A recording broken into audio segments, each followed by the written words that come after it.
The film series that won't die.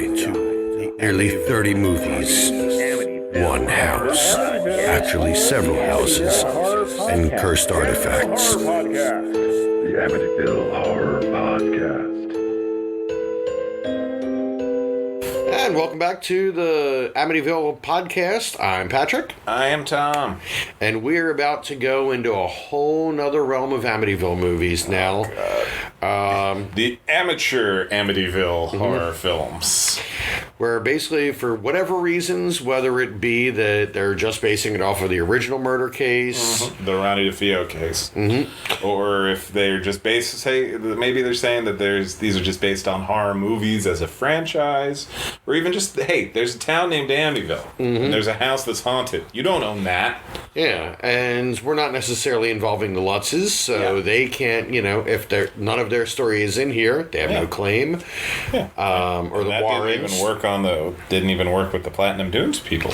Yeah, George and everybody did sue over the remake that we talked about last week, and nothing really came of it. Yeah, I think part of the legal problem is that they made it all up in the first place. As your attorney, I have to tell you that, nobody makes up anything. It's all completely true until you prove otherwise. Well, that is why I ended that with a question mark sounding noise. You can't prove that the house wasn't haunted unless you can. This is true.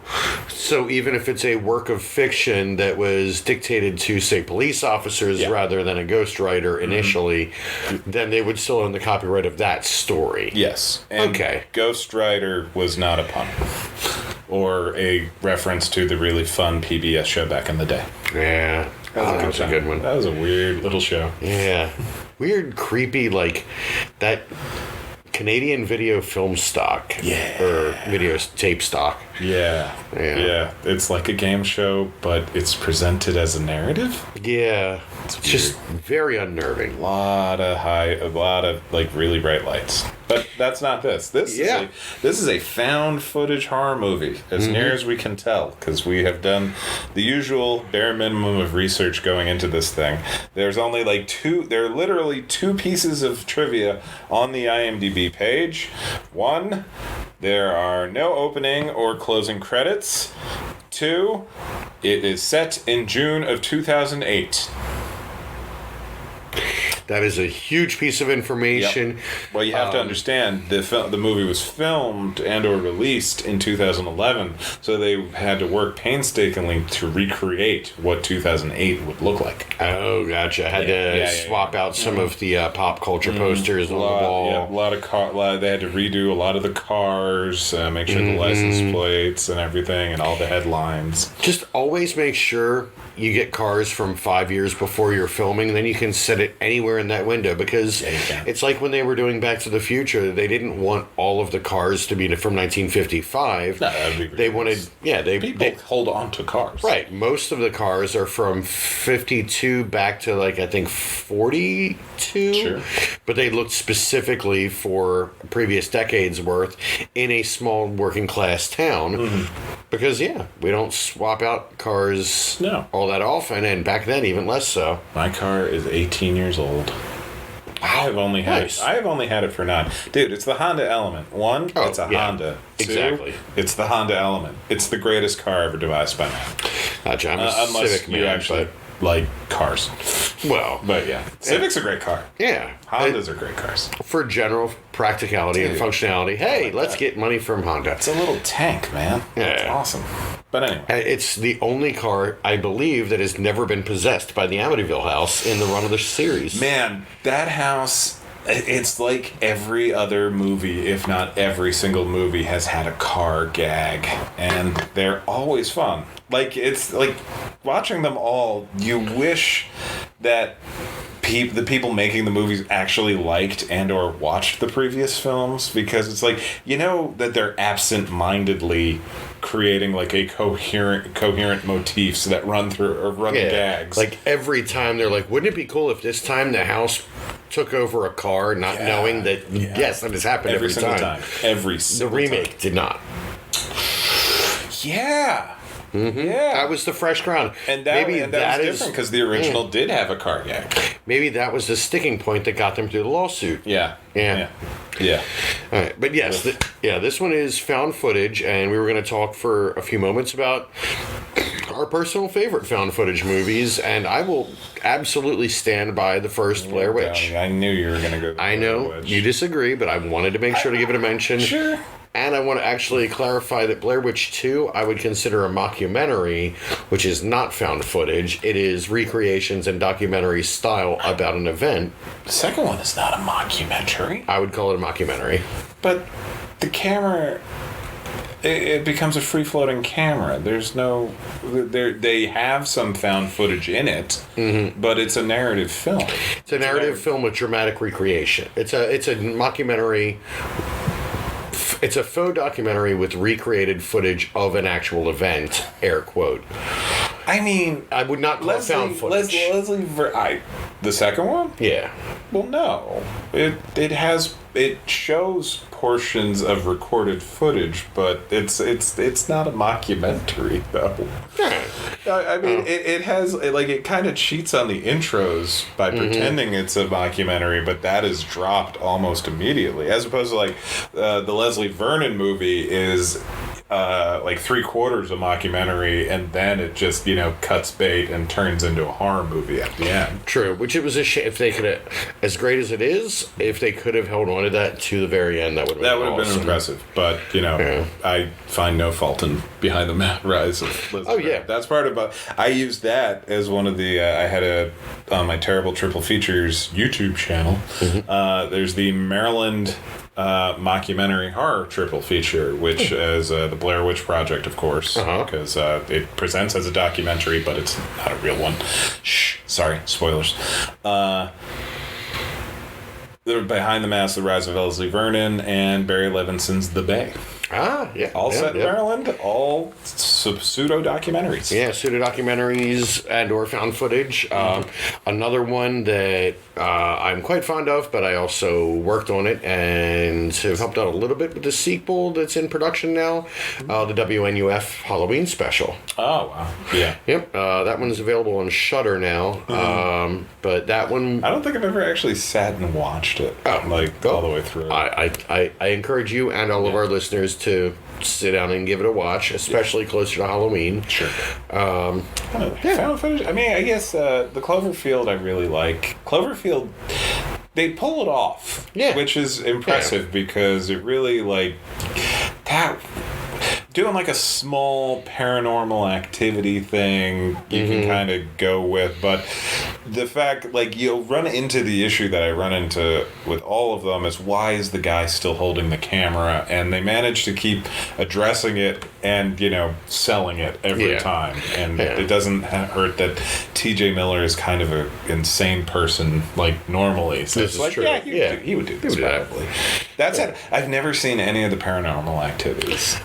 Not even. They're hit and miss, but the first one definitely got me, and for the cost, for the effects that they got, very well done. Yeah. Those first two Wreck movies are really good. Oh my God, the Wreck movies are amazing. Oh, they all are. It's just the first two are the only ones that actually do the found footage gag. Yeah, the third one. Yeah, the first two are just such a high bar for the genre. But the wedding one, the Wreck 3 is one of my favorite things ever. It's insane. It's my dear. I'm just running around with the chainsaw. It's that's right. It is your day. It is your day. What other ones are good? Yeah, well, with the Paranormal Activities, the first one I enjoyed, and there was... I'm trying to remember which one of the sequels. I want to say it's either 3 or 5, but I wound up watching them out of order originally because they kind of only loosely tie. At least as far as I know, because I watched them out of order. I might have missed things. But one of the sequels is absolutely great. Yeah. And it's either 3 or 5. And I'm totally blanking. Willow Creek is a Bobcat Goldthwait directed Bigfoot found footage movie. Oh, that could be fun. It's a lot of fun. It's actually fun. Yeah. Like, for a large chunk of the movie, it's a couple on vacation joking around looking for Bigfoot, and there's real chemistry and real humor between them. There's, like, human sounding dialogue. They make decisions that people would make with cameras. Like, Goldthwait basically had a lot of the problems with found footage that everyone else does and wanted to work around it, but still made an incredibly tense and compelling movie, as well as a really funny one. Fair. So, Willow Creek is up there. Troll Hunter. Oh, that's Troll fun. Hunter is a really good time. Yep. I actually like the VHS movies. Like, all three of them. Like, you know, with any anthology, some are better than others. Oh, yeah. And there's definitely, like, the eyeball segment in number 2 and the magician segment in number 3. I think they just flat out are cheating, and so they're just, I don't like those ones. Fair. But most of them, I think they do a pretty good job of, you know, okay, this is where the camera is and why. Yeah. And we're going with it. Yeah. Well, the biker jogger one from 2. Yeah, the GoPro one. Yeah.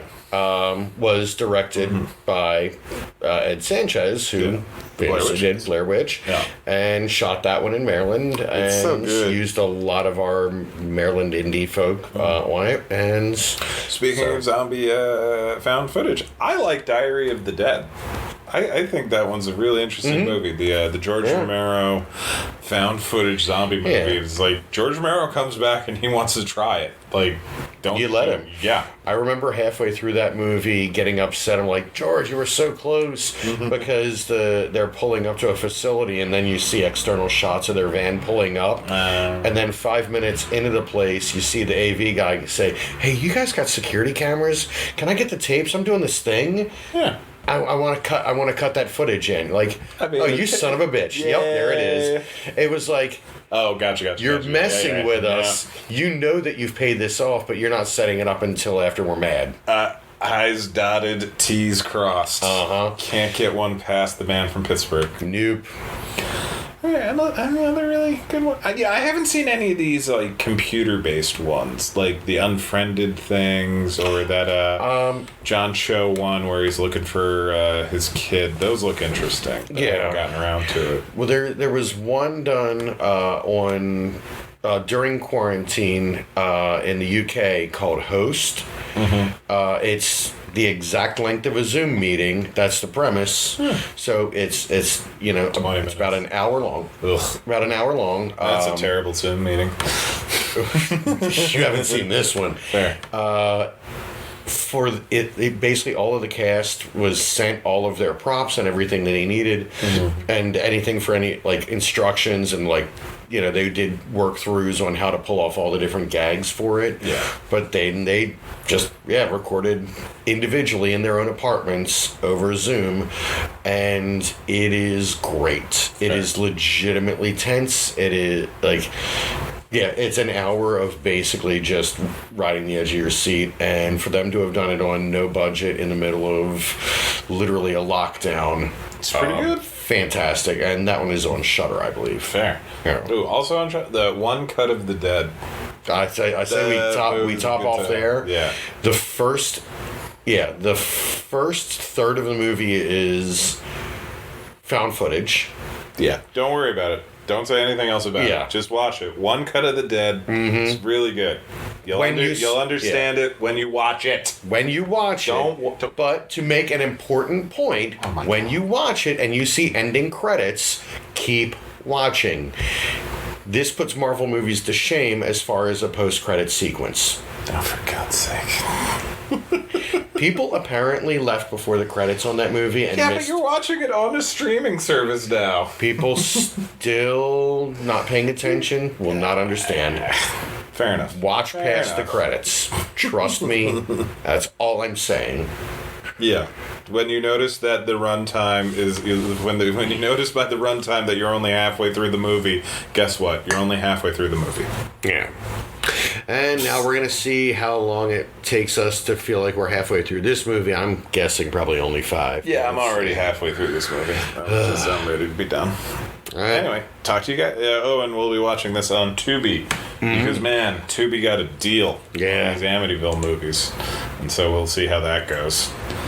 See you in a bit.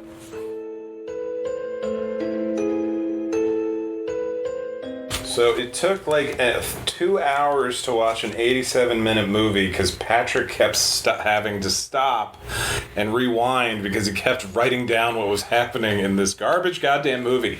Well, I was taking notes when something ridiculous would pop up. And then something else ridiculous would happen. Yeah, so my apologies. Also, there were ad breaks. There were ad breaks. Yeah, so the movie opens without credits. It opens with a title card explaining that in 1974, Ronnie Butch DeFeo. He is now, we of course did no research to see if he did have the nickname Butch, but this is the first time we've heard him referred to as Butch. Yeah. So, I don't know, maybe it's a new part of the lore, or maybe I would say they did the research, but there's plenty of evidence against that. Yeah, it's kind of a mixed bag that way. Yeah. But then they say that so Ronnie DeFeo killed his whole family, and then they do name check the Lutzes. Yeah, they say that they moved into the house in 1975, 1 year later. And lived there for 2 years. Which is why I don't think that Butch was a verified thing, because 2 years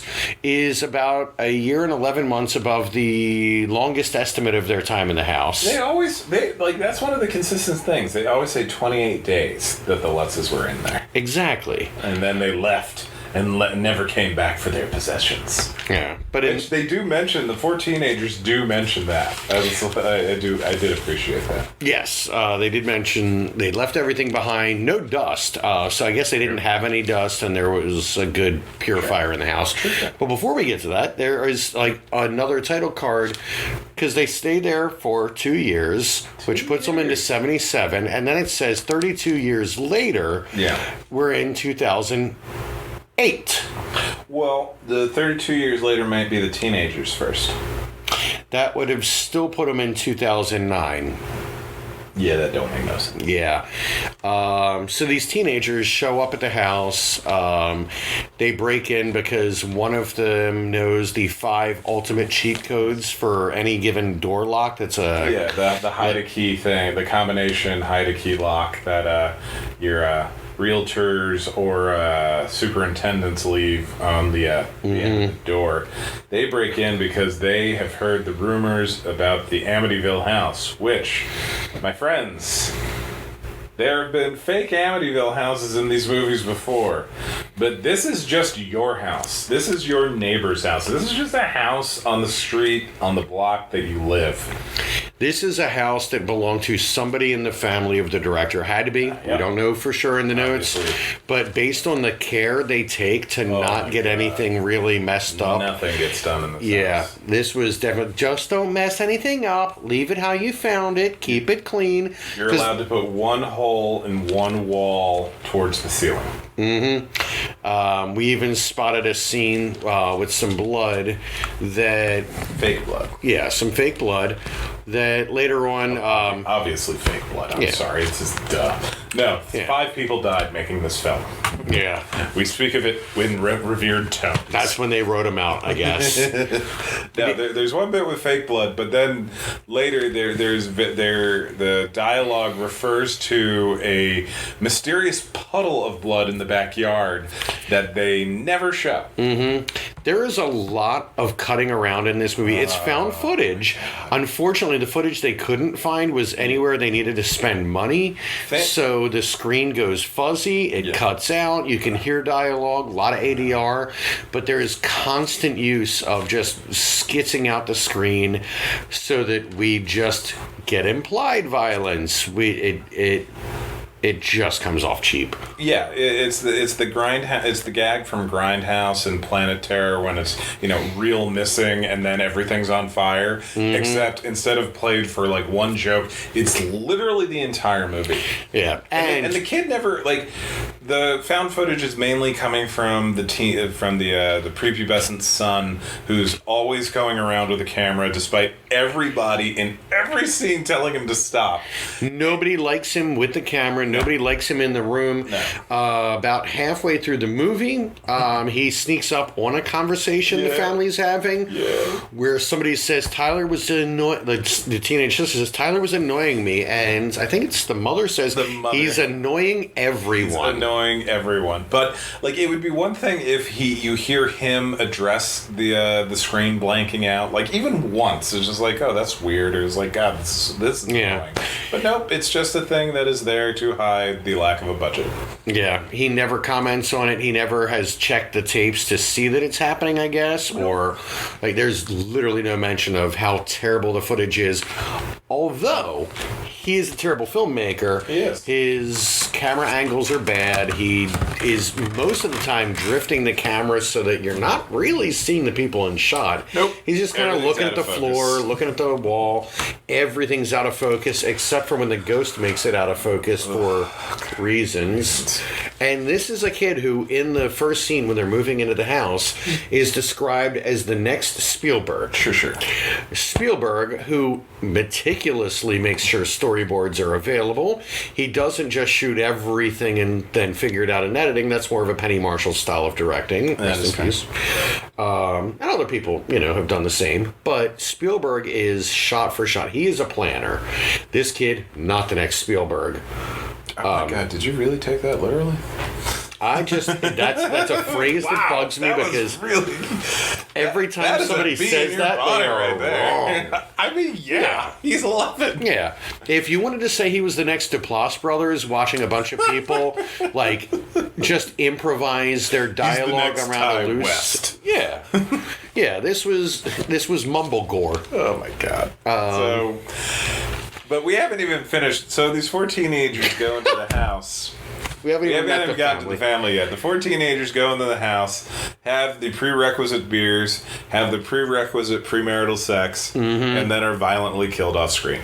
Yeah. We see a spatter of blood from one of them, but no bodies were found, I guess, because there was no mention of these murders. No, they do mention 8 families later, and this footage is a part of the footage. It was all recorded on cell phones, and so this is part of the footage that was compiled and edited by Jeff Mead and Cody Park or something. I believe so. Yeah. At the end of the movie, the one credit for our director and editor is this footage was edited and compiled and edited.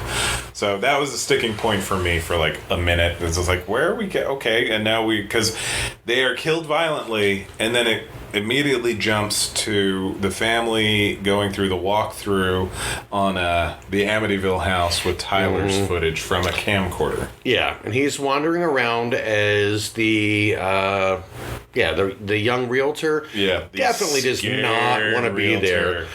She is very convincing at wanting to get the fuck out of there. It was a lot like the remake realtor, where just like, yep, and then there's this room, and then there's this room, and then there's this room, and why don't you guys talk about it? I'll be outside. And then she dies. Yeah. She gives this whole thing about, like, well, why don't you discuss it? And, like, just a string of talk, like Six from Blossom, just, like, barreling out everything she's got to say as she's opening the door and backing really out. Funny. It's like, yeah, why don't you go do that? I'll be outside. And closes the door on her saying that. Then the family gets a few has their conversation, and then goes outside, and there she is, dead in the driveway from an aneurysm. Although I think there might have been blood on the ground. No. Okay, no, not really. They just say aneurysm, and then the family moves in. Yep.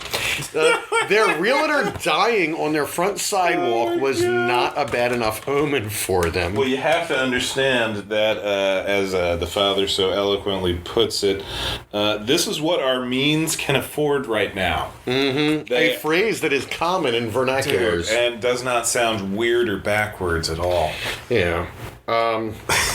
They move it, so you find out later that they have moved 5 times in 18 months. And they're flat broke now, probably from moving 5 times in 18 months. 5 times in 18 months, because the daughter is a trollop. Apparently, it seems like normal teenager shit. Normal teenager shit, like always on her cell phone. Yeah. Getting blamed for stuff she didn't do. Yeah. Sneaking out a little bit. Sure. But they're claiming that they've had to move 5 times in 18 months, including from North Carolina to New York. Yeah. Because the daughter so much trouble. Is something flirty. Yeah, exactly. Apparently she flirts with fire and maybe burns things that you never know. Like, I'm just trying to figure out what would she have to do that would be so bad they have to leave the town and or the state, but she's not in jail. Yeah. She is not even in, on house arrest or anything. She's just a daughter, apparently. Yeah. But Dad and Mom are very unsubtle about thinking that their eldest daughter is a hooer. Yeah. It's really bad. It's really uncomfortable. On the first night, you find out the daughter does sneak out because she is nothing if not efficient. Yeah. And Dad just corners her in the night hallway. That we find out she actually snuck out. Yeah, you find out that she actually snuck out, but she does. The door opens in the middle of the night and there's no explanation, and Dad corners her in this hallway and just is within 1 foot of her and is blocking her with his arm and just threatening really military in her school. Face. Yeah, that old standby. And this is how he starts. Yeah. Well, this is day 2 that he confronts her. Day 1, we haven't covered all of their moving in. Right off the bat. I know. There is so much. I do have it here, though. Yeah, but day 1 opens with them as they're moving in. The youngest daughter is talking to John Matthews, her new friend. Yeah, her new best friend. Keep in mind, she's maximum 8 years old. Yeah. This is too old for an imaginary friend. Yeah. But nobody seems to think too much of it because they're dealing with video kid and apparently runaway girl. Yeah. So. And I will acknowledge that neither Lori, the eldest daughter, or Tyler, the middle child, want anything to do with the youngest child, Melissa, so clearly she's not going to get friendship with her siblings. This is true. And they're both stuck very hard in their own worlds. God, I hate Tyler so much. Continue. Yeah, but Mel is friends now with John Matthews, the name of the little kid who was killed originally in 1974. And she says John Matthews every time she refers to the friend, and it doesn't ring a bell for anybody for a long while. Yeah, even though they say the name as often as Melissa says the name, or Mel says the name. So, they're moving in. Mel gets distracted by some doggies being walked by some neighbors who are only in that scene, but then are blamed for everything for half the movie. They're the only other characters. Were you hanging out with those neighbors with the dogs? That boy with the dogs, are you seeing him? He had a look about him with that dog. Why aren't you talking to the boy with the dogs right now? So the scapegoats are dealing with the daughter, and the movers are getting everything in. The lights are flickering. We get a glimpse of a black blob that was definitely put there with, I don't even know if you would call it After Effects. No, I think they literally just took some soot from the chimney and just put it on their thumb and then just put it on the, thumb drive. Yeah. In MS Paint, I did better fake photography in college, which the only thing that looks was better a long time ago. The only thing that looks better than this special effect is the de-aging in The Irishman. Oh boy. I hate that movie, and anybody that likes it is wrong. You're just wrong. You're wrong. Anyway, there's 3 movers. All of them making fun of Tyler because they are on their break, and this goddamn kid comes in with a camera asking them questions, and one of these movers has a serious jailhouse spider web tattoo on his neck. Mm-hmm. And the kid asks him about it. Yeah, the kid asks him about it, and you're too young to know about that. Now, these 3 movers are asked, do you know what house this is? Oh, it's the Amityville house. Don't they make cookies? Nobody knows what the Amityville house. Yeah, it's either all the people in this neighborhood either know everything about the Amityville house or have never heard of the Amityville house. Mm-hmm. Have you noticed? Do you notice Yeah, that? it's a one or the other, but in this continuity, they specifically mention the real murders, but then they also mention that there was a book and a movie. Yeah. So it exists in pop culture beyond. Yeah. Like, this isn't a movie where that didn't happen because it's got to be for the movie. Like, no, they should have at least heard of it, yes. especially living in the town and delivering to that address. Like, they didn't move them from North Carolina, I don't think. No. I would assume not. Well, I don't know. I don't know. Who knows? Maybe. But even in North Carolina, I feel like they've heard of the Amityville Horror. Yeah. So one of the movers makes the fatal mistake of saying that the house sucks, and then the camera fritzes out again. Well, the kid looks out the back window for reasons... Oh, the wires are buzzing again. I don't even know if he said that at that point. He may have. He didn't, but you hear the sound effect. Right. But yeah, he turns around, looks out the back window where it's blown out because they don't know how to adjust the light settings on the camera they use for this. It's almost, you could almost say it's a choice that, like, because the cameraman is an 11-year-old, everything looks like shit, but you know it wasn't a choice. They don't know what to do. Yeah. So we cut back from the static. Mover says that the house sucks, and then static, we turn, and he has fallen down the flight of stairs, broken his neck and or cracked his skull because there's blood on the tiles. Yep, there is blood all over the floor. The only blood we see on the floor, which we feel got a note of, I came home and there was blood on the floor. I told you to keep this house clean. No more blood in the house. They have been in this house 2 days, if you include they visited the house to take a look, and now they have been moved in for 1 day. Somebody has died on both days. Mm-hmm. Oddly enough, the mom, Virginia, wants them to move somewhere else. Yeah, she's like, Tyler's trying to film her. She says she's not in the mood, understandably. Yeah. She tries to talk to the father, Doug. And he keeps saying accidents happen. Weird things happen. Aneurysms happen. Accidents happen. It's just the house settling in. Mm-hmm. Yeah, that's two deaths on the 2 days you've been here so far. And they keep living in this house. Yeah. He tries to rationalize it at one point that probably 100 people have died in this house, which does not help. They say, like, they keep trying to act like this is some ancient colonial house. Yeah. He says the house is probably 150 years old, and therefore 100 people have died in there, which makes me wonder about their 5 houses in 18 months. Oh my God. If that's why they're moving, is because they're used to people every year and a half, somebody dies in a house and you move. And they're just ahead of the curve right now. Yeah. Wow. But then the mom says, nobody has ever died in my house before. This is not an everyday occurrence. She says it's not an everyday occurrence. She doesn't say it hasn't happened before, so there's still credence to that. I think she's correct. I am on her side. Mm-hmm. And then the day wraps up with Tyler explaining all of the events that you just saw over the last 10 minutes, and then summing it all up with some variation of, it was weird. Mm-hmm. This is Tyler's phrase. This is Tyler's descriptor for everything that happens in the house.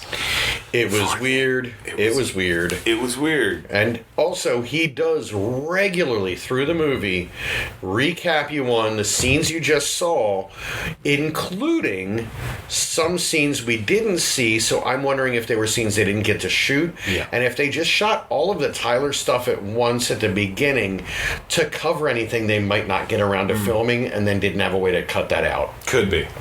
Because he does quite a few times cover scenes footage not found. Yeah. I've seen better acting on the talking head sections of American Chopper. Oh boy. It was really bad. Yeah. But this is the first night, and the door is opened for reasons that become explained later. Yeah, although his closet door does open and close on its own. But the backyard door opens miraculously. And so Dad grills daughter at the beginning of the day, and then Day 2, June 13th, 2008. 2008. Immediately, volunteers mom to take both daughters to the movies, which mom is very nonplussed about. Mm-hmm. Or she gets to get out of the house. She's, this house where two people have died. She's still pissed. She'd like it, but she gets to have a day out for ice cream and a movie. Yeah. Immediately, the dad starts setting up security cameras. Mm-hmm. Like, gleefully.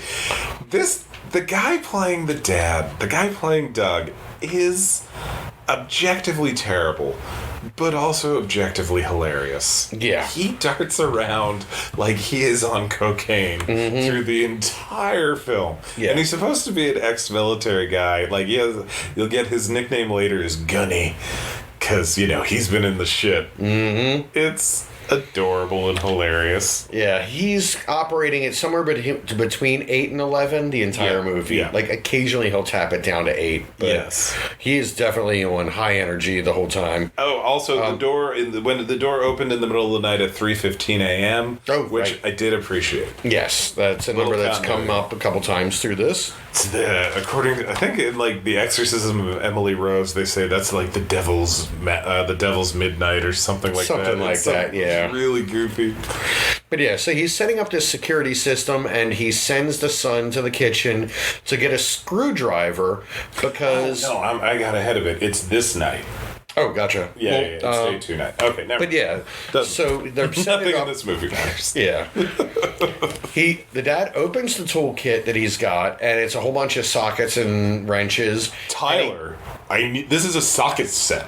I need a screwdriver. Yeah, assuming that Tyler was the one to get it in the first place, which is unlikely. Yeah, he flips out at Tyler for getting the wrong thing and sends him to the kitchen. In Doug's defense, Tyler is a shithead.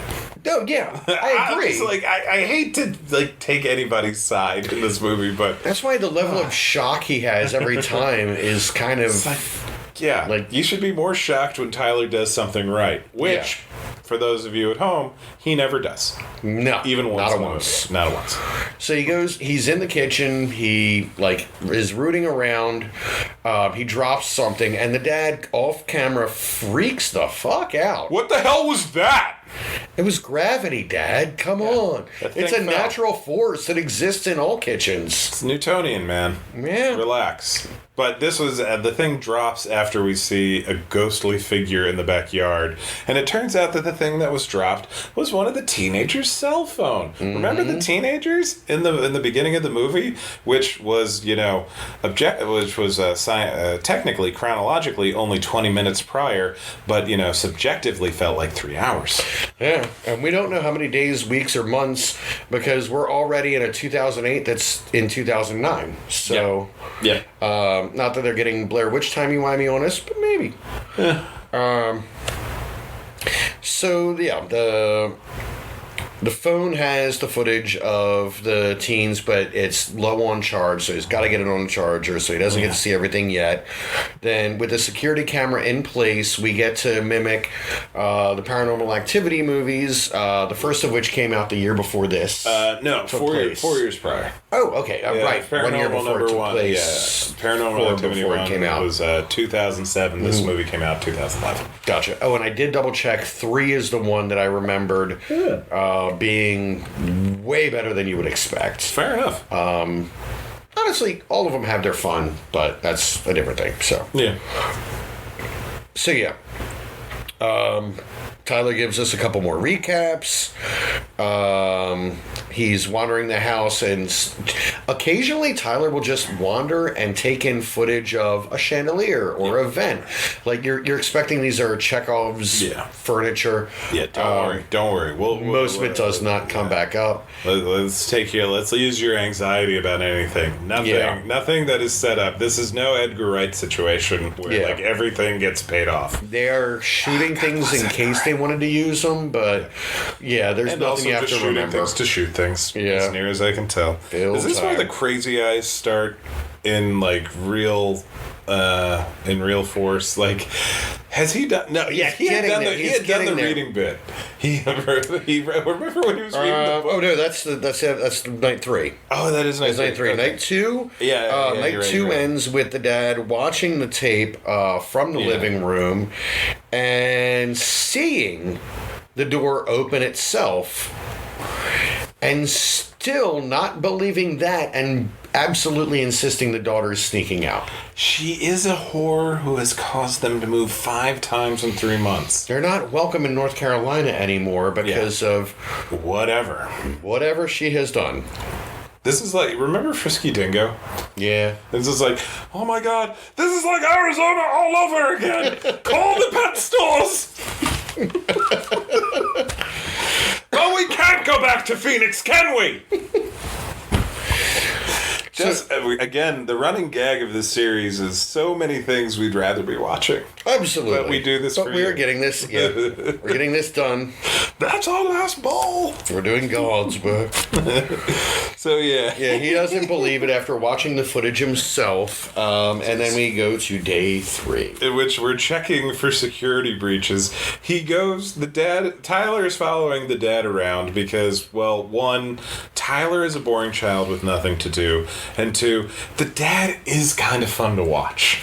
He is. And so he's going around to these the vents around the house and just kind of looking around. He looks at a vent outside of the house and says, on the house that he's already purchased and lived in for 3 days, he sees this vent on the outside of the house and says, oh, it's got a grate. Not that bad. Also, nobody could get through it. Nobody could get through it. Like, there's no nothing to the grate. It, again, never comes up again. Nope. But while they're looking at the grate, they start complaining about the flies. The flies! As the camera cuts off and we don't see them, we just hear them off screen. They could... Well, no, you see them for a second. Okay. Like, honestly, they do have, like... They showed as much of the special effect as they could afford before the camera goes black again. Oh, Dad, look at all those flies! They're everywhere! Oh my God, all these flies! Before the grate, just to cover breakfast before we get to possibly the greatest thing in the movie. Tyler is showing the family, now that it's charged, cell phone video, and he's saying, this is a phone that I found in our kitchen. These are teenagers. They were in our house. What is this? You should look at it. This is important and scary. This might be a thing that Tyler did do correct. Yeah. Except that both parents... They look as if they are cave people that are discovering fire. Yeah. Who are these people? Why did you bring them in the house? Lori, did you bring these people? Do you know them? Is this the dog guy? With the dog? And they're so they're trying to figure out who to blame instead of listening to the fact of this phone has footage of people in our house and it goes wrong. And they say, even after they've already started blaming the family, wait a second, is this our kitchen? You have to understand. Oh my fucking God, they're stupid. The mom and dad are very strict adherents to the principle of Occam slut daughter. Fair enough. And so the simplest solution is always, our slut daughter is doing something fucked up again, and now we're going to have to move. Hide the knives! But it's after they're blaming her that they ask, is this our kitchen? Are they in our kitchen? It is so They're already yelling at the daughter. It is obviously their kitchen. So, if you think that the parents are crazy, you are correct. Wait until you don't even know. Because then we go outside and after the flies, Tyler and the dad are talking with Mel, who is sitting on the bench, talking to John Matthews. Oh God! No, I'm just reiterating the name. And man, when this appears to be the first time that the dad hears the name John Matthews, and when he hears the name John Matthews, he has been serving up crazy eyes throughout this whole movie. But man, the crazy eyes really begin in earnest. Oh my God! It is like on par with the Batfleck. Why'd you say that name? Why'd you say that name? It's like if you took Rufus Sewell and Cillian Murphy and gave them 3 of those giant, meter-long pixie sticks from theme parks, had them pound them, and then said, I just need you to look around for a minute. And it's just giant, bright, wide-eyed, crazy-eyed, back and forth. I don't even know what he's supposed to be emoting. Don't know what he's supposed to be looking at. He's just kind of glancing around, sitting next to his daughter. I guess he's looking at the house. Maybe.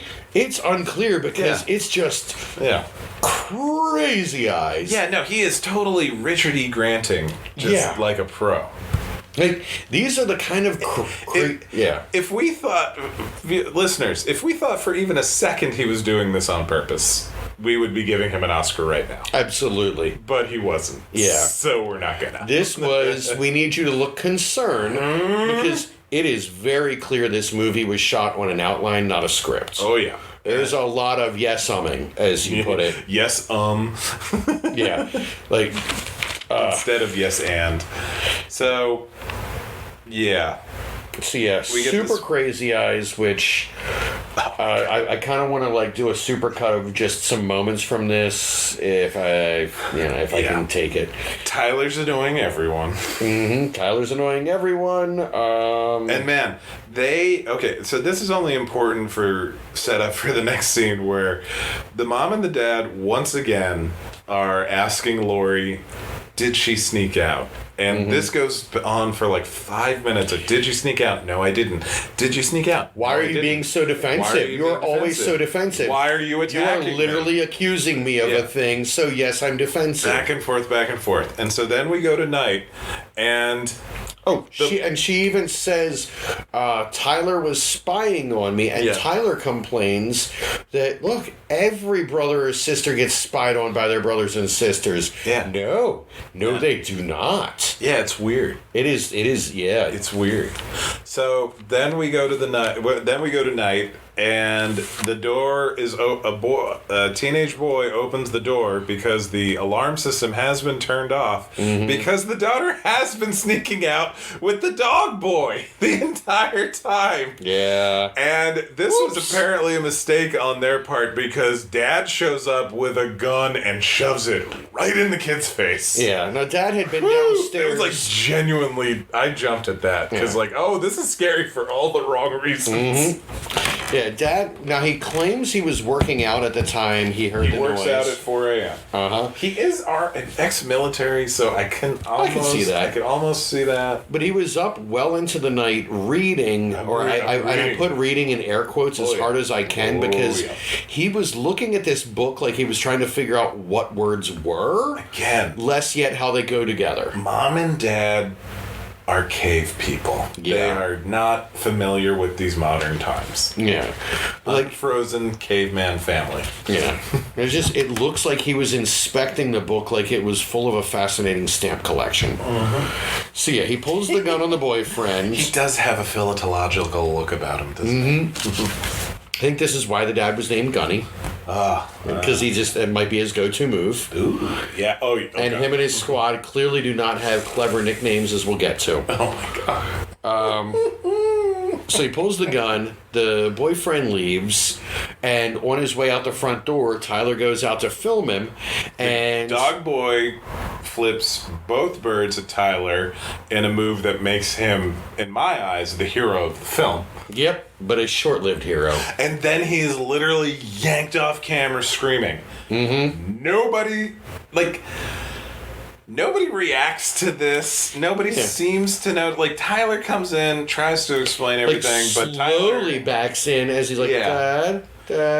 And in the parents' defense, Tyler is very Chicken Little.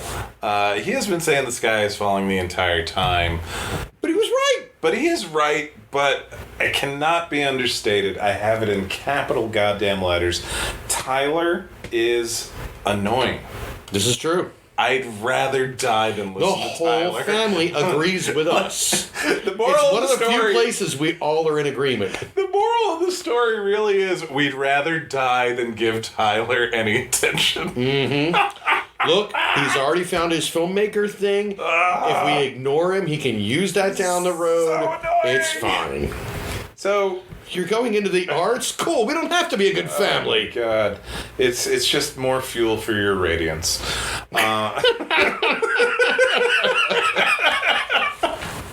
So Tyler tries to explain that the boy has been taken by some unseen force.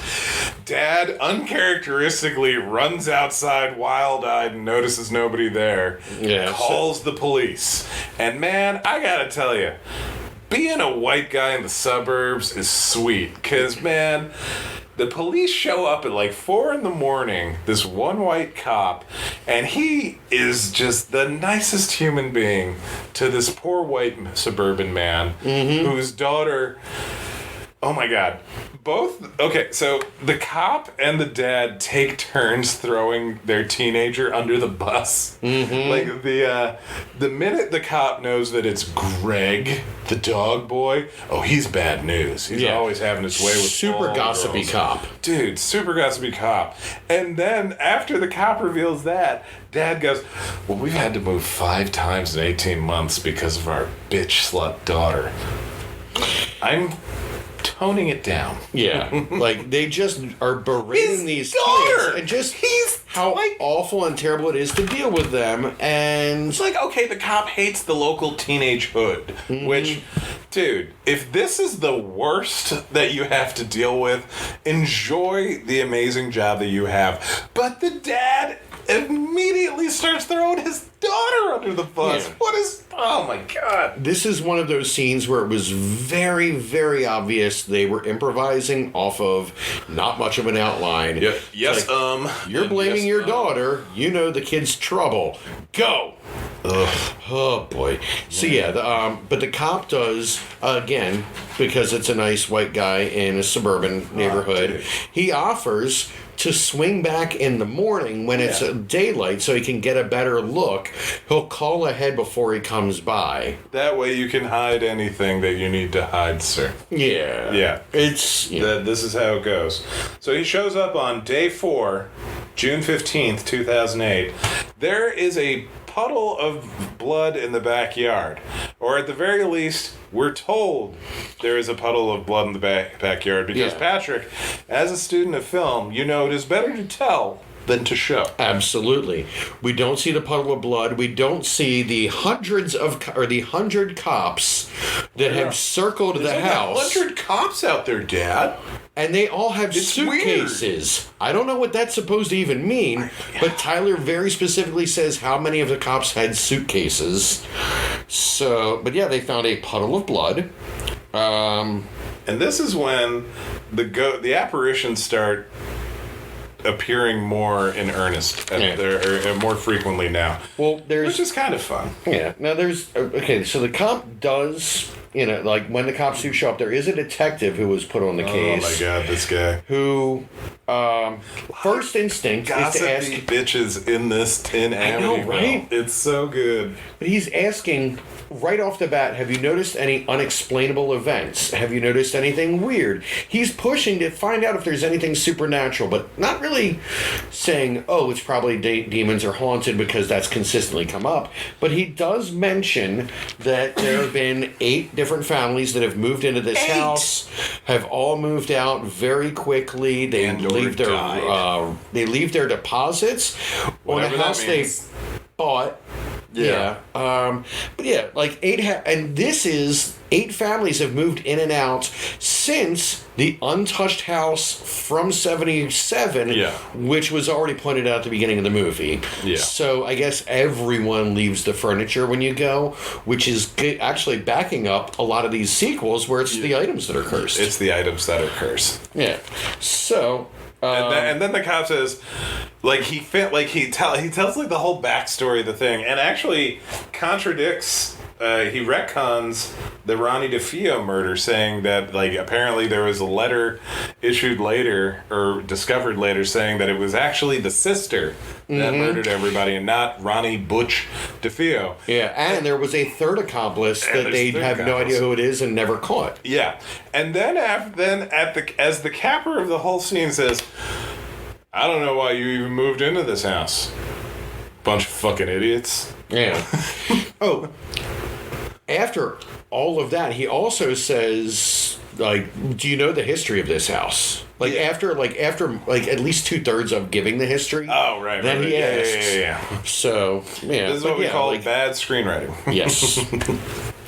And yeah, there's this the sister, the mysterious friend, and the mention that the house is 75 years old. So I'm gonna say that 100 people estimate is now much worse. Yeah, it's much worse. And so Doug, the dad, calls his old army buddy, because now it's time to get serious. Yep. Enter Cut. Now, Cut. Why do they call him Cut, Patrick? Well, you see, on the side of his face, he has this cut. Well, it's more of a scar now. It is a scar but now. you can't call him Scar when it first happens. That's the nickname you grow into. Yeah, no. And then there would be, who is Mufasa then? And then becomes a big thing. But yeah, so Cut shows up, and it's almost like... There's almost a suspense moment because Doug is on the phone whispering. You're getting every other word. Tyler... Holy shit. Like, the entire time this guy is on the phone, Tyler is repeatedly going, Dad, what are you doing? Dad, what are you doing? Dad, what's going on? Dad, what are you doing? I'm on the goddamn phone! I wanted to murder this kid. Mm-hmm. So if I was any other father that has ever lived in this house, you would be dead by now. I'm saying. So at first, like, it's almost a fake out where you think, like, Cut's going to show up with, like, a million zillion guns so they can shoot the ghosts in the face. But no, Cut is there to set up more cameras. Yeah. And by more cameras, I mean he replaces the one camera Doug set up with another camera. That's in color. That's in color and sound. Oh, no, they had sound before. And you're told and shown that you're shown footage of the purported other cameras, but you never see them get mounted because, again, I'm pretty sure you're allowed to put one hole in one wall. Mm-hmm. And you better fix it when you're done. And this is the second time we see this tiny little step ladder that they keep using in this one spot, and they keep putting the step ladder on top of an air vent, and so you keep thinking that's gonna, once again... They show us so many air vents through this movie, you assume something is definitely going to happen with the air vents. Definitely going to happen, but no. Never does. No. Everything gets set up. We got 3 new cameras in addition to the original one. So we have 4 new locations, all sorts of different footage. That way, you can see when Cut goes into the backyard, when the wire that's been buzzing the entire time, apropos of nothing, just falls right on him and zaps him to death. Yep. It just... It's amazing. And it's one of their more elaborate special effects. I love it so much. It lasted several seconds. He gets killed. Yeah, flashing and static and him twitching like crazy. It's amazing. This is the 4th dead body in 4 days. Yeah. Dear God. They're on day 4. This is where the dad starts 5th day crying. for counting the realtor day. Oh yeah, this day ends with the dad crying his eyes out, sobbing uncontrollably in the arms of his wife as Tyler watches from the other room, but then just kind of comes in and gets closer until he's literally like circling them and looking over their shoulder at his crying, broken dad who just lost an old friend of his amid the other corpses that have, Yeah. And it's everything the mother can do to not draw attention to the fact that Tyler is in the room now, because the father would be just completely justified in snapping that little rat's neck for filming this. Nobody needs to be filmed at their lowest moment. This is a real shit move, because Tyler is they keep going after the daughter, but Tyler is a little piece of shit. Tyler is provoking them. Yeah. Tyler wants them all to suffer for his art. For my movie. God. Ugh.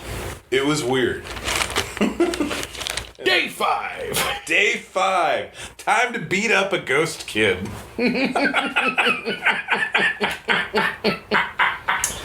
So Dad is trying to now figure out what's going on. He's sitting crisscross applesauce on the floor of the living room or the den. He's doing research. Yeah. Because there is a surprise for... As an illiterate a family as this appears to be, there's an incredible library. There's a giant bookcase. They left everything, so he's reading all the books that were left in the house. But he's got these books splayed out around the floor, and he's typing. Don't ask him what he typed. He has no clue. He doesn't know how to read. We've established this. He is looking at books and trying to find all of those shapes and put them in the same order on the screen. So good. Who knows what it's going to wind up amounting to? But so he's doing his air quote research, and then we. Then we look at he goes to the security footage, and he sees a little boy, John Matthews, actually in the living room, leave out the back door. He's real. He goes and he sees the ghost boy walk away in the footage, but then proceeds to punch the air where the boy was sitting. Yeah, he goes in because he's seen this from another room off of the live feed. Yeah, and so he's running in, literally just swinging at air and whatever possible he might be able to hit. It's really, this guy playing the dad is really something. Yeah, he is really great.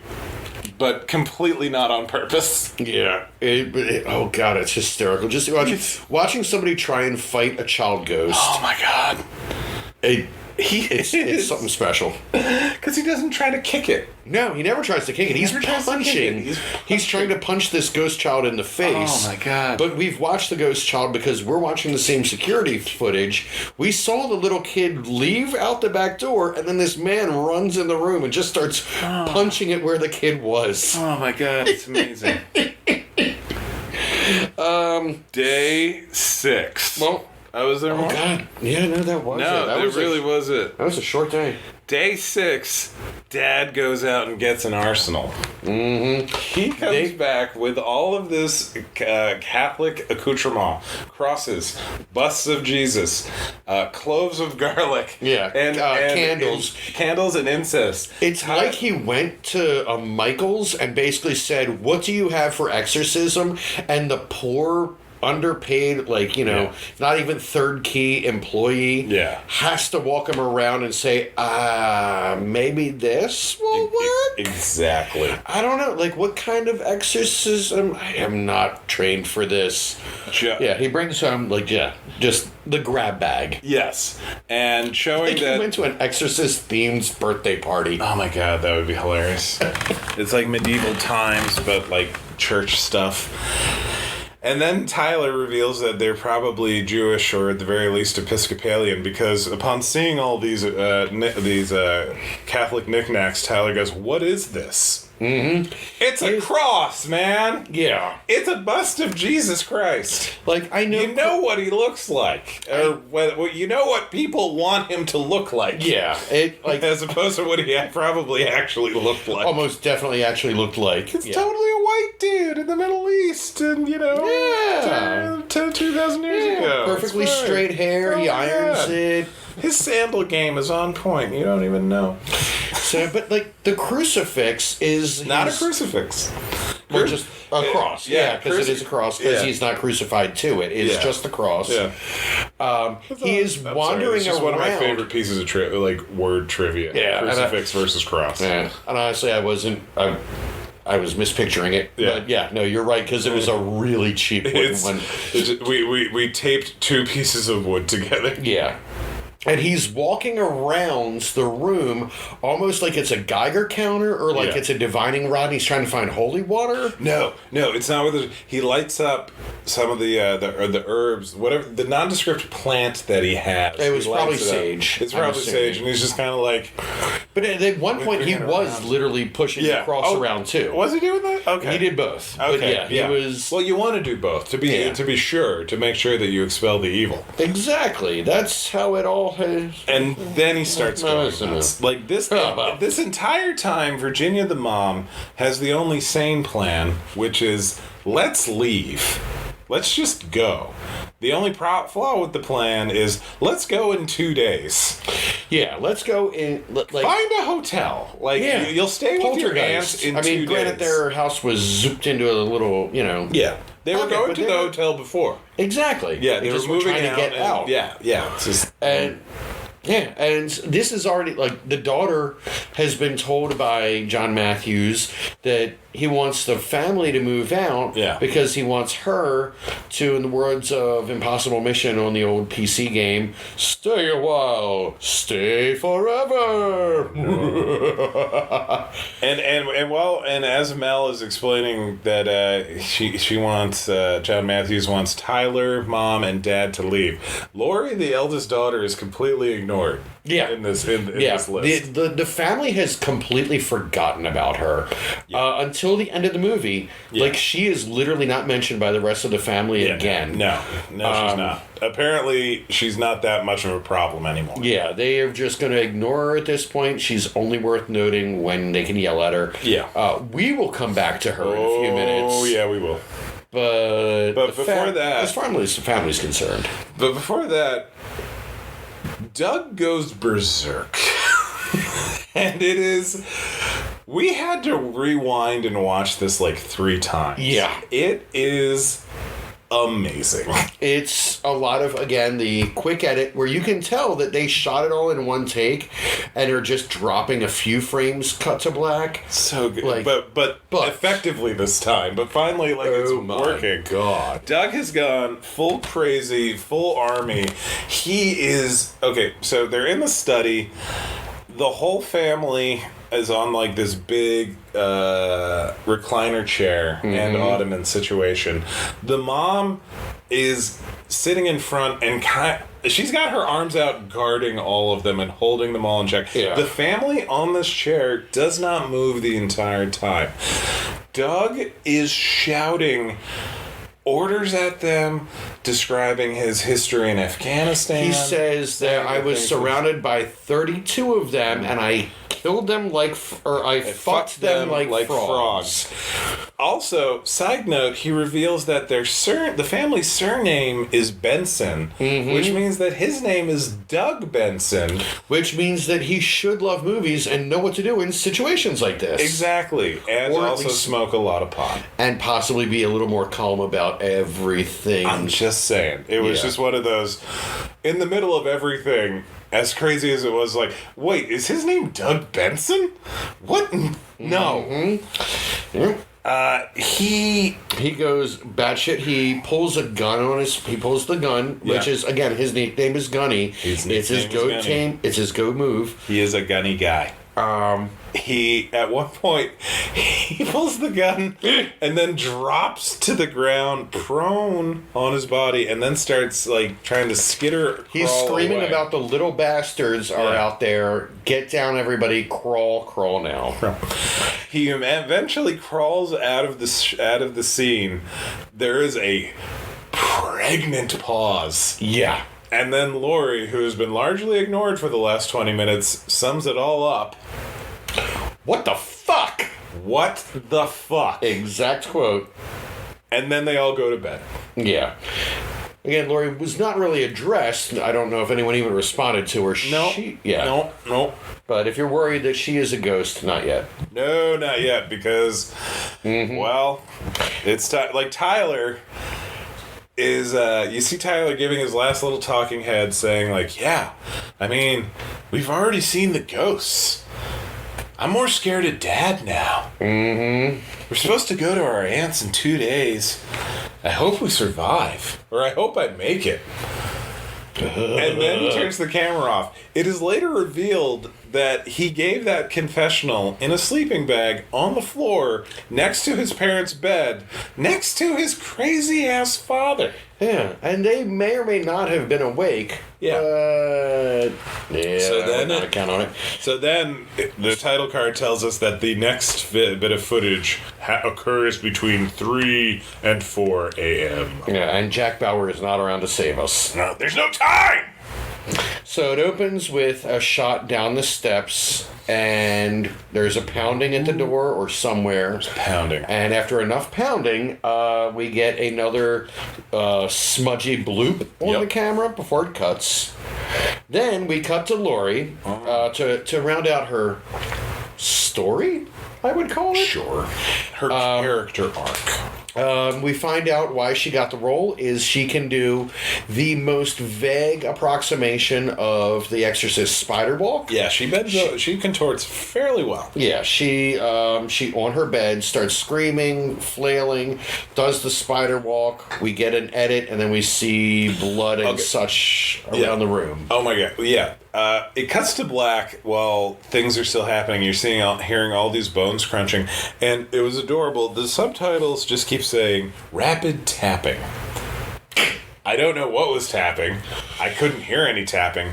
But then, yeah, it cuts back. You can at this point, it's in, like, goofy, fake night vision stuff. Because it's a green filter. Yeah, it's still just dark. Static. You can't see anything. It's not actually night vision. Yeah. So you sort of see where her body has ended up, but mainly you see, like, Johnny Depp in Nightmare on Elm Street level. Blood is everywhere. Mm-hmm. And that's the end of Laurie. Yeah, after that rapid tapping, she is nevermore. And then we go to the master bedroom where Tyler is in a sleeping bag on the floor next to the bed. Dad, and still in this full military outfit with the boots, is sleeping next to, in between. But above the covers. But about 4 feet above the covers. And Mel is nestled in between Mom and Doug. And then Mom has to go to the bathroom. And I gotta tell you, I would have just held it. I would have just gone into bed. You're moving in 2 days. Everybody has left the furniture in this place. Exactly. This will be a surprise. You're probably sleeping in piss already. You're probably sleeping in piss already. She goes downstairs and gets yanked off screen. Yep. She's just, she goes up towards the kitchen and then just kind of like a full somersault forward. Sped up footage. Mama's gone. It's everything short of hearing the yoink sound effect. Yeah, I literally, in my notes, every time they use that effect, wrote the word yoink. Yep. Mom yoink, it is boyfriend yoink. It's just yoink. Yep. Then Tyler goes down to check everything out. And then at first there's nobody in the kitchen. And then all of a sudden the mom's dead, bloody body is in the corner. Does he put down the camera? He does not. No. Still, Mom, oh my God. Turns around, and I think it's one of the teenagers. I think it's one of the teenagers, but it is definitely a younger person who is very bloody, and there are gore effects to their face, but it's kind of nondescript. Yeah, it's just kind of like, he's just messed up. And then as he closes in on Tyler, all the special effects budget is revealed when he does like a little digital distended jaw gag that was popular at the time. Mm-hmm. And Tyler. And that's the end of Tyler. Then we go back to the bedroom. Now Mel is standing to the side of the bed. Well, first, it's still Dad and Mel in bed, and then it cuts to black, and then Mel is standing next to Doug Benson. It makes the movie better. And then she, like a little Wolverine, pulls out her claw, a small knife, and stabs Dad in the chest one time. Holds it. It takes him a very long time to die from this, which is apparently a stab to the heart directly. Yes, through the ribcage. Mm-hmm. Despite the fact that she's like 7 years old and the knife is not that long. No. It's fine. Yeah, I don't want the movie to be longer either. Yeah, it honestly looks like a lime cutting knife, from doing bar work. Yeah. Making some garnish. Yeah. So then it cuts to black, and it says the rest of this footage, air quote, because it's all voiceover, is from whenever, and it's just Mel saying she's happy she gets to stay with her friend John Matthews. His name's John Matthews. By the way, it's John Matthews. And, they try and do the creepy kid thing, and we don't know what happened. Yes, we do. We do. Because then they give us the police reports. Oh, my God. So then we get the 4 coroner reports for the 4 that died on screen, because they don't even do, like, it was so stupid. They could have just done, like, one more where it's, like, one little, like, addendum to the report. Melissa or Melanie, whatever her actual name is, Benson, is still missing. Yeah. Which that would have been, like, a good little... a missing poster, like, have you seen this child? Yeah. But so you see the coroner's report for all 4 of the main characters, and each and every one is riddled with spelling errors. Mm-hmm. We're not talking just like typos. We're just talking... I believe all 4 of them include the word extreme. Yep. EXTREAM.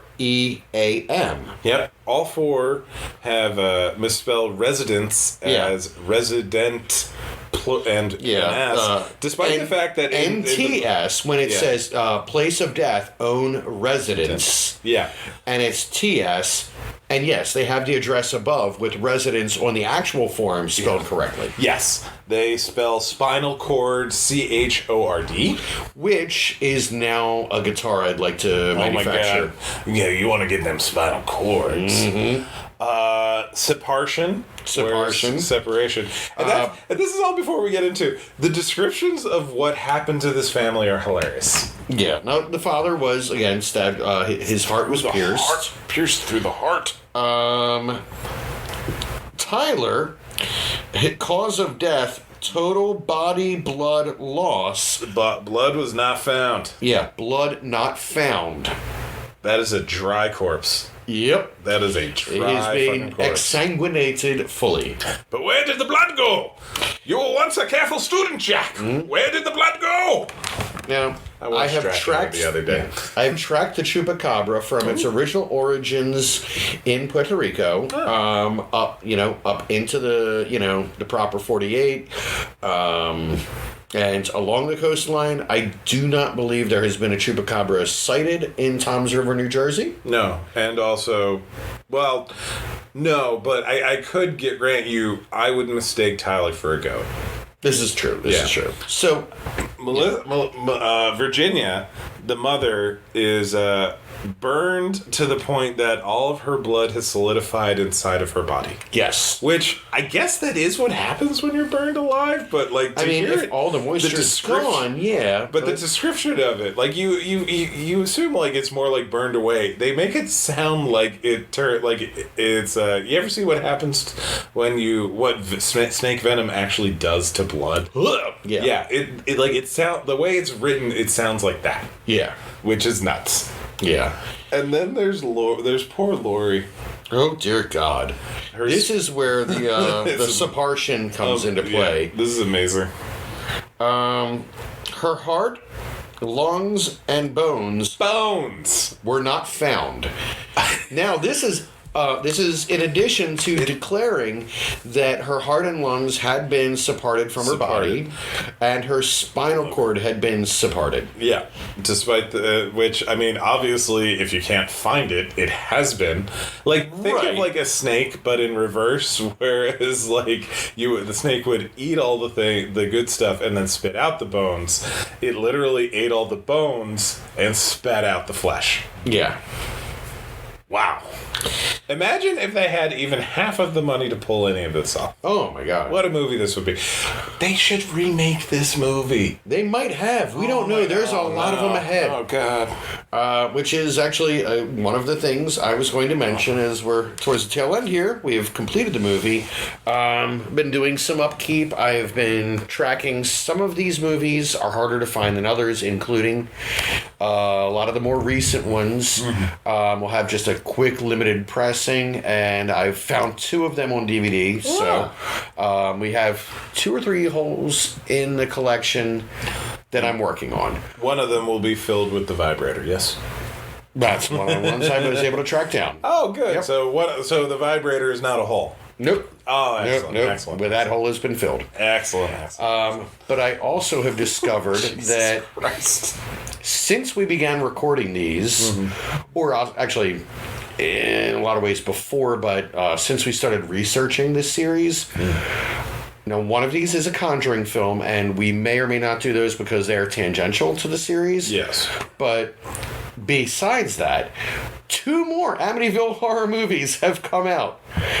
We are on episode 10 now, I believe. Oh my god. 2 more have come out. So No! So we are, checking periodically to make sure that we're aware. Kidding me. Nope, and I believe they came out, if I'm not mistaken, within a week of each other. Well, that's great news. Uh-huh. So, yeah. Well, this podcast is just going to be a longer thing. Well, all right. So let's get back to this. This is going to... I am surprising myself. I would say the resale value of this one is pretty good. If you are watching with other people. With other people, and the first half of the movie is fairly dull, despite the craziness that happened. It's the crazy performances, rather. Yeah, it doesn't ratchet up the entertainment value on the craziness, on the what did I just watch. Definitely until the second half, we were pausing a lot more, laughing a lot more. Yeah. Yeah, but the first half is definitely a slog full of a lot of characters you can't really root for being annoying to each other. Yeah. But I kind of liked it. I feel I feel so dirty. I would watch this again with pizza and beer. Yes. Why didn't we get pizza and beer? I know both of them are bad for you. God. Well, yeah, but yeah. We could have found a suitable replacement. Exactly. Yes. Wine and roses. Or in your case, beer and pizza. Yeah. Yeah. What's next? I did not actually double check, but whatever it is, we will be back with another Amityville horror next week. Thanks for listening. Thank you. I'm assuming you've already hit subscribe if you got 10 episodes in. Yeah, I mean, what are you doing? Yeah. I mean, we ask ourselves what we're doing. The next one is 2013's The Amityville Asylum. I got nothing. Yeah. We'll have to see if that's produced by the Asylum, which I know did actually make at least 1 or 2 Amityville movies, because they're always going to cash in on things. But yeah, we'll find out when we get there. And in the meantime, I guess, if you're listening and you want to send in any of your favorite Asylum movies, find any more Amityville horrors. We're on it, and if you're motivated to make some just for us, I will murder you in the face. I was just going to say contact us in advance because we've got ideas. Oh, God. No. All right. Talk to you guys later. All right, time for us to get out. If you want to interact with us online, you can check us out on Instagram or Twitter at Amityville Show, or you can send us an email at podcastamityville@gmail.com.